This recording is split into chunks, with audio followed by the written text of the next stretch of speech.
by Skippy, America's largest selling peanut butter.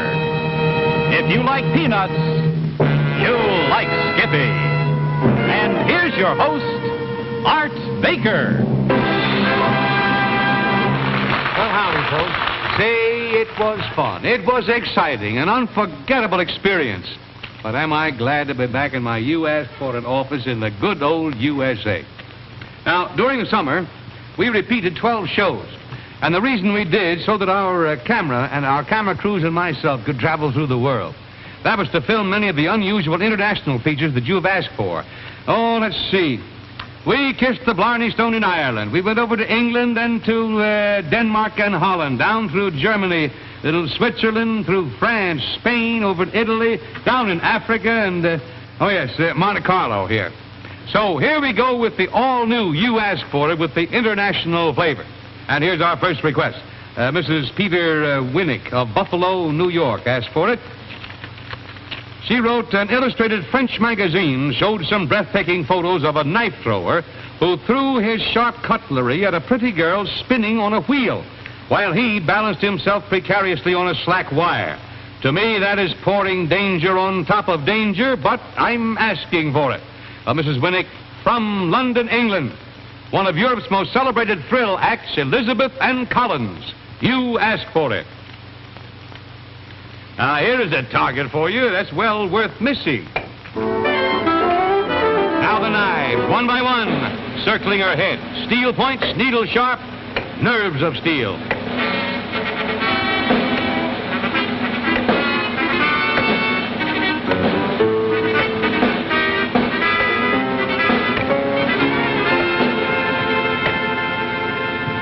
A great performance, my friends, but that was just the warm-up.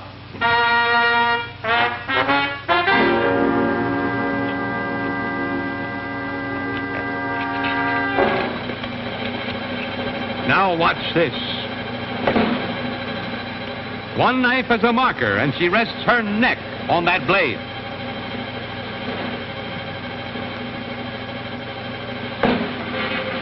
And the knives come fast.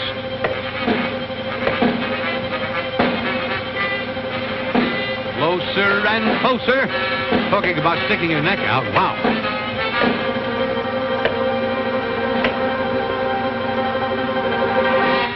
Knives in the cup of her throat, and they are thrown hard. They're deep into the wood.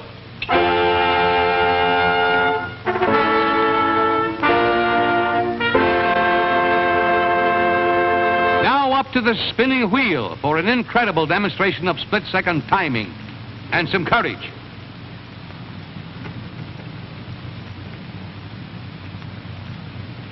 Collins sets up the slack wire. He was an expert wire artist and a knife thrower before he thought of combining the two.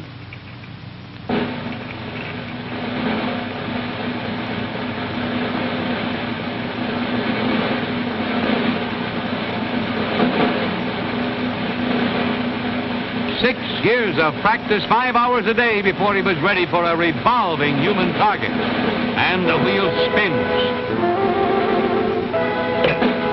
The first knife. One miss, that'd be all. 1 foot on the wire now, fighting for balance. And still the knives come. Slack wire, spinning target, ring of steel.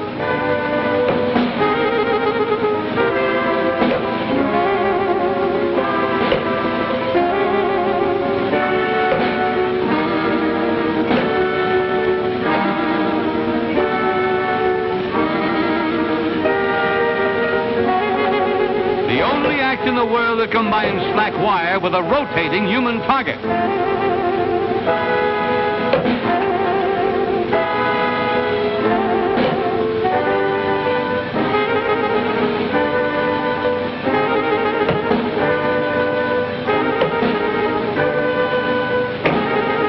A total of 13 knives.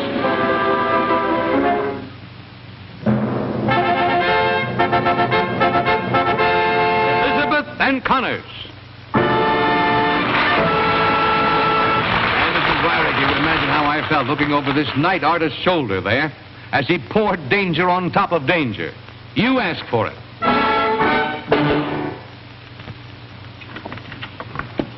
Hi. May I come in? You see, I'm conducting a survey, and I am in desperate need of your help. You right there in front of that television set. Now, I have here several letters from people who watch this program. Normal, intelligent, perspicacious, peanut-loving people like yourself. And they say that when they see me skippy up a cracker or a slice of toast in this luscious, lavish fashion, well, it just makes them so hungry that they rush right out to the kitchen right then and there and do likewise. And, of course, when they do this, they miss out on hearing the rest of my commercial. And if this were to become a widespread practice, my sponsor might feel that I was unnecessary around here. So it's essential that I find out exactly how many people are switching to the kitchen and going dippy over skippy when they watch me spread the bread. Of course, if a great many people are doing this, in the future, I'll simply have to keep my spreading operations slightly out of camera range. And instead of letting you see for yourself, I'll simply have to tell you that no other peanut butter spreads or tastes or stays fresh like Skippy, because no other peanut butter is made like Skippy. So please get out a postcard and pencil and tell me how you react. And as you drop that postcard into the mailbox, keep this beautiful, inspirational thought in mind. If you like peanuts, you will like Skippy.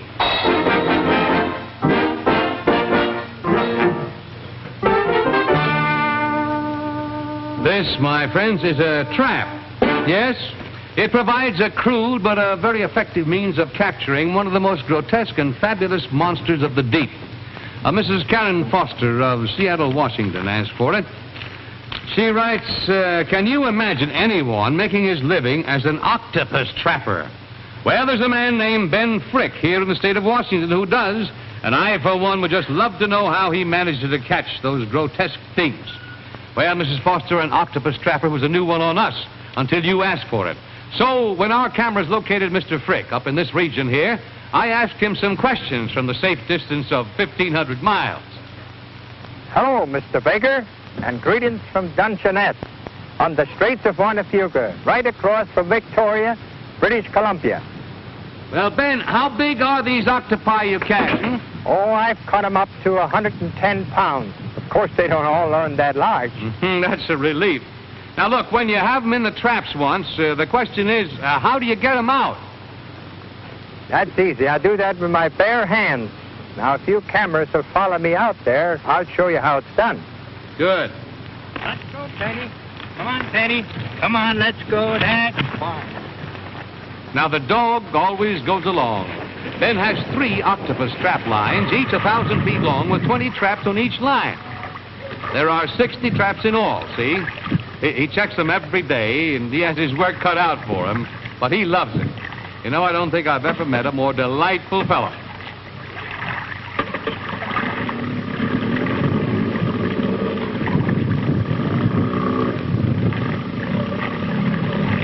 Well, so long, good fishing, Ben. Now, Ben catches the buoy, and he plays it over the pull eye.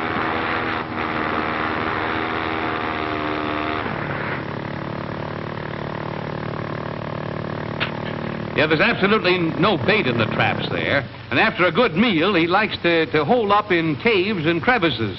And the traps just make a good place to hide. Simple as that. They like them. Now, here we are at the first trap. Yeah, here's where he catches the buoy. And he'll play it over the pulley there. There's something heavy down there. Yeah, there's the trap. Ooh, that one isn't empty. There's Mr. Octopus in person.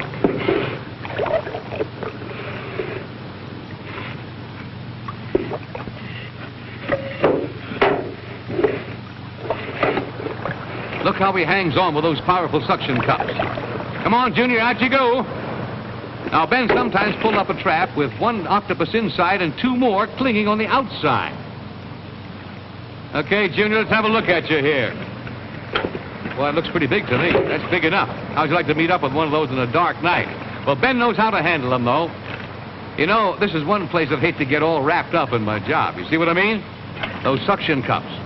There's a trick to handling the creatures, and Ben's one of the few who know how. He can tell by the feel of the muscle just when the cups are about to be relaxed, and he gets his arm away fast. Heaven help the guy who doesn't know how. Here's a living beauty. Think of the ones that got away, too. Ben's been trapping octopus for a good many years. Well, on we go to more traps. If he's lucky, the boat will be full of them coming back. By the way, he never puts more than one octopus in a single compartment, confined together in captivity, or they'll kill each other. Well, Ben's had a busy day making the rounds, checked a lot of traps. And in just a moment, we hope to see a day's octopus catch. Hey, come on ashore, Ben, will you? And let's talk it over. Any more luck? Well, Art, I had a little luck. Did you ever see an octopus up close? Yeah, once, but let's see it again, huh?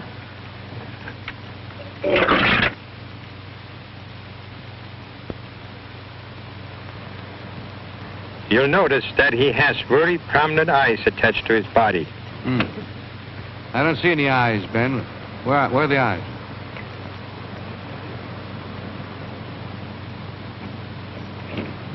Oh, yeah, I saw it, yeah. Uh-huh. His mouth is in the center of the underside of the body, and it has a sharp beak. It almost looks like a beak of a parrot. I stay clear of that. Yeah, I don't blame you either. They're wicked.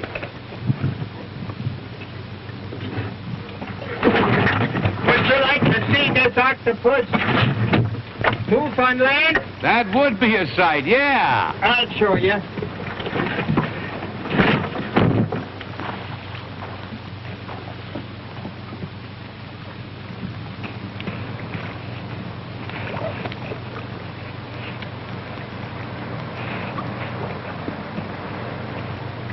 He moves like a bunch of snakes, and he always heads for the nearest waters.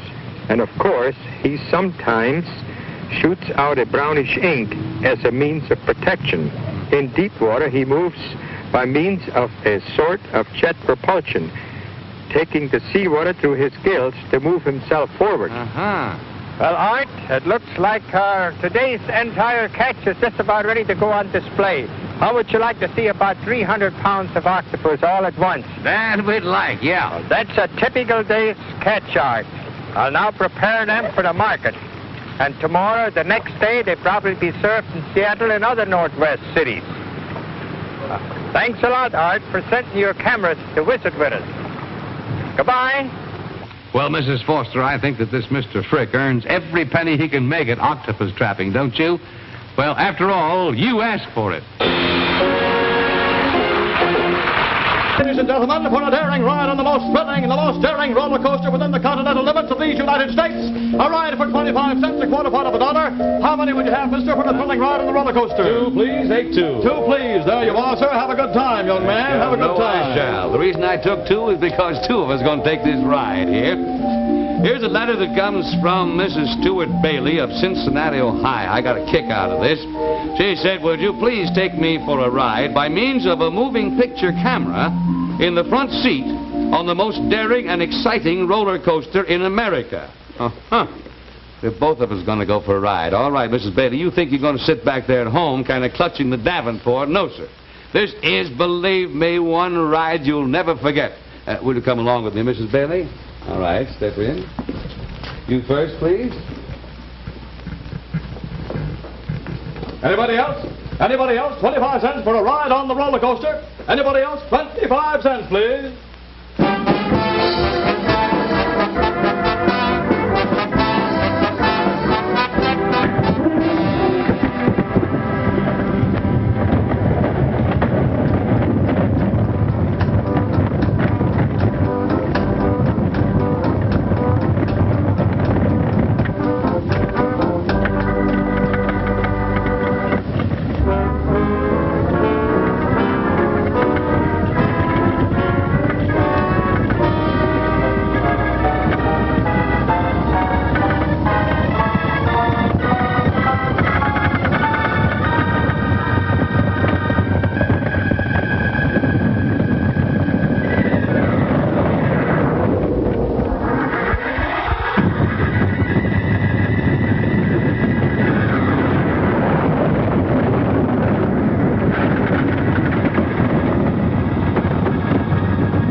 Well, tell me, young man, did you have a good time? Did you get your money's worth? And how, brother, that was one whale of a ride, wasn't it, Mrs. Bailey? And wasn't it everybody? Now, I'll tell you, I think that we ought to have out here the cameraman who, I don't know how many 25 censuses he put in that thing to get these pictures. They were magnificent. So right now, I want you to see our cameraman, Danny Rouser. Danny? Hiya. Thanks. Did you get your money's worth on the ride? I certainly did, Al. It was a little tough job, assignment, but I think we got it. How many times did you go up and down those things? Well, about half a dozen at least. You did. And that, how were you holding the thing, right? Well, it's a little difficult to hold it and hold the roller coaster at the same time, I'll tell you that. I imagine it's a little difficult, yes. But I can't complain, though, because, well, you see, I asked for it, too. That's right.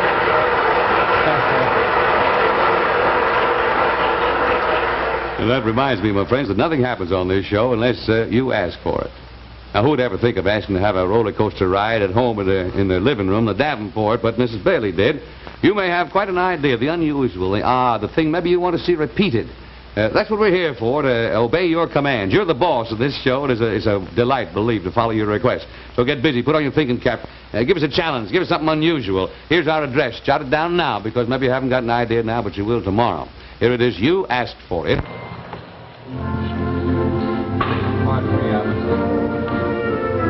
I wonder, yes, I guess I am. I'm in the ladies section of this swank department store here, and we're looking for a person who has a talent by the yard. It's the subject of this next request from the Miss Barbara Allison of Boston, Massachusetts. And she wrote, "Dear Mr. Baker, I'm 13, and I'm interested in dress designing. And I read in a fashion magazine about a man who takes bolts of material, he makes lovely dresses out of them without doing a stitch of sewing. He does all this in just a few seconds. I would like him to design some dresses on your show, please. Sincerely, Barbara Allison." Well, Barbara, I guess you'd be kind of more comfortable in this section here than I would. But here is where that lightning-fast dress designer springs into action, and I do mean that. His name is Alphonse Berger. He's professionally known as the Great Drapo. And I want you to watch very closely while he goes into action, because you asked for it.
And now, ladies and gentlemen, I'd like to call your attention to my next dress, a complete and practical street frock.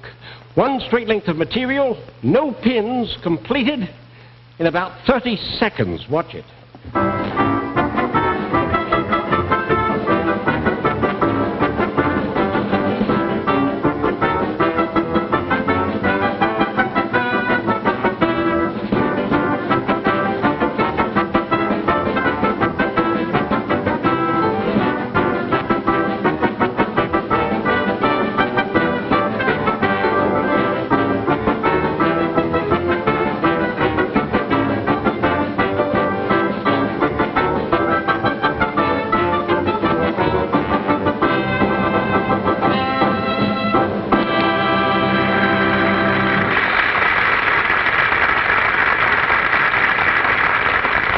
Thank you very much.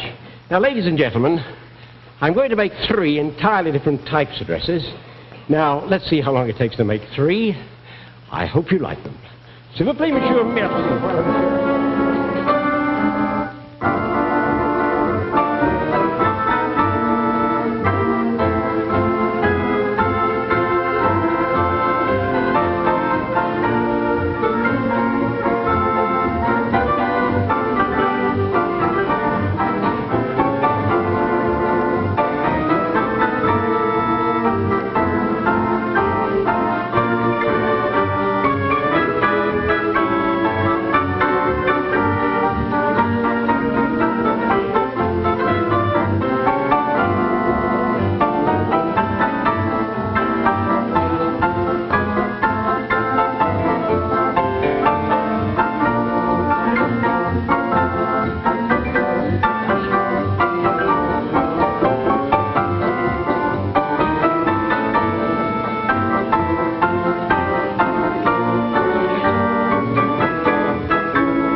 bother to give the bride away. No, Take your coat off. Take your coat off. Here you go. Yes, sir.